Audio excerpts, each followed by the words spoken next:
replay that moment in my head multiple times a day. There wasn't anything I could do. I was out of control. From the time that I looked down at my phone to the time that I looked up, 8 seconds had passed. I never realized how far you travel in 8 seconds. We see it too often, and Tuesday was another example where someone's killed on our roads for no reason other than someone else's poor choice to make that phone more important than driving. We shouldn't need a law to tell us to pay attention while driving. We should just be paying attention while driving because we know it's the right thing to do. And had that happened on Tuesday afternoon, there's no doubt in my mind that Mr. Bursik would have been home. He was stopped at a stoplight, and I hit him when I was going 63 miles an hour, and hit so hard that my truck went on top of his car. And I couldn't steer. I couldn't. The brakes didn't do anything. I couldn't do anything. I've heard the reports that the fire department took hours to get him extracted from the vehicle. That is a haunting image in my mind that I think about all the time. We'll never get to see our dad again. And it's all because of the 8 seconds that Sam decided to look at his phone.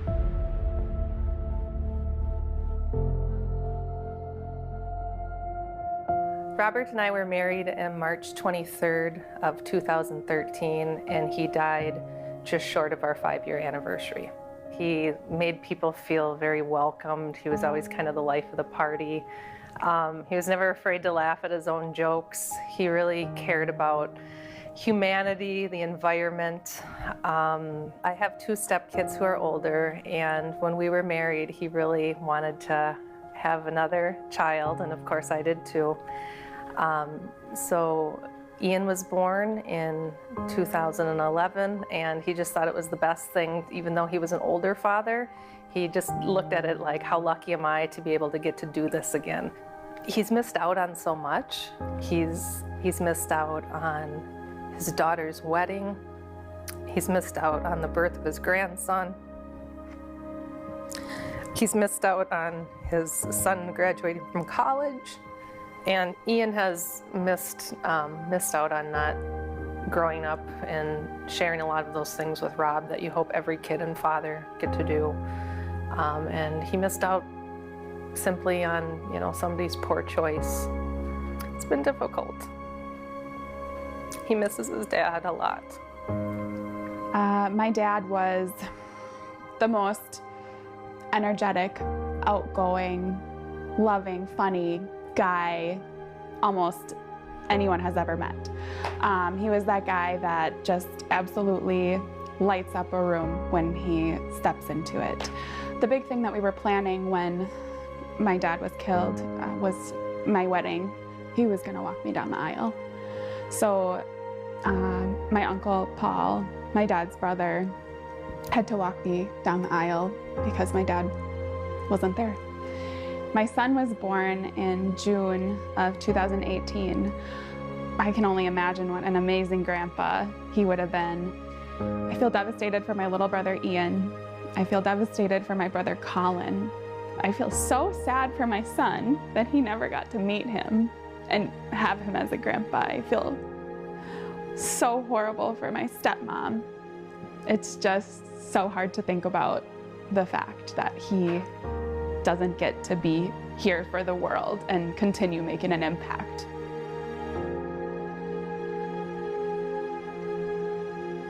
The day of the crash, I was leaving my second to last stop. And I got on the Highway 36 going east towards Wisconsin. And meanwhile, while I was driving, I got a message about a house that my girlfriend at the time was looking at. And I pulled out my phone to look at it, to see what she was talking about. I thought it would be fine. I thought nothing will happen. During those 8 seconds, the time went by so fast. I traveled a lot farther than I ever thought I would have. I looked up just before I hit the vehicle, and my truck went right on top of his car that he had and pushed him all the way through the intersection. And I got out of the truck as fast as I could, and I ran back to the car. By then, it it sank in fully that it was too late. When I found out about Rob's passing, we were actually going through a very difficult time. My son was in Children's Hospital, and he had a bad eye infection. He was getting treated for that, and a nurse came into the room, and she had just a grave look on her face. And then a state trooper came over to me and sat me down in a chair and told me the news. And I remember, you know, maybe about 20 seconds of just numb, staring at him, and then having to go into the next room and tell my son that his father was killed in an accident. He immediately started crying, and the first thing he asked me is, will I be able to get a new dad? And that was devastating.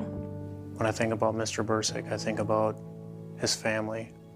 I think about him being a dad. I think about him being a professor.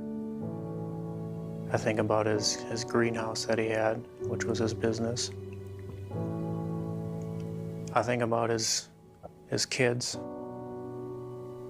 You definitely don't want to be that person that takes somebody else's life. You don't want to go to jail over it.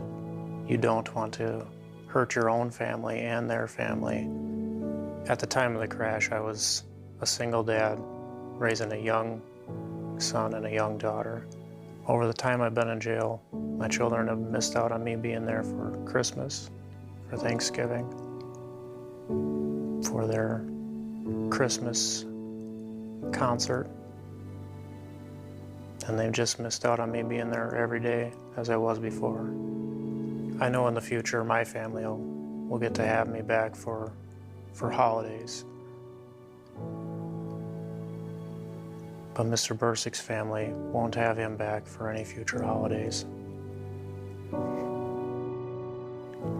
It's heartbreaking to know that that happened, to know that I caused that, to know that it's my fault that they won't get to enjoy another holiday with him.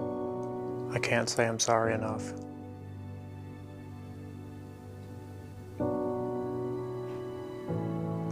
I can't tell you how bad I feel knowing that you have to grow up without your father. I wish I could take it all back. I wish I could change the events. Getting one text and checking one Zillow link led to an entire life of regret, remorse, sadness, heartbreak. I don't think drivers realize how long they're actually looking at their phone, not paying attention to the road. It doesn't matter who you are. It doesn't matter if you wear a suit and tie. It doesn't matter if you wear jeans and boots. It doesn't matter what you do for a job. This can happen to anybody. All it takes is one poor decision. Every time I hop in my car, I see people driving distracted. And I mean, I just want to stop the person and shake them and tell them, do you have any idea what you're doing right now did to my family? Do you have any idea what that did to my family and what you could do to someone else's?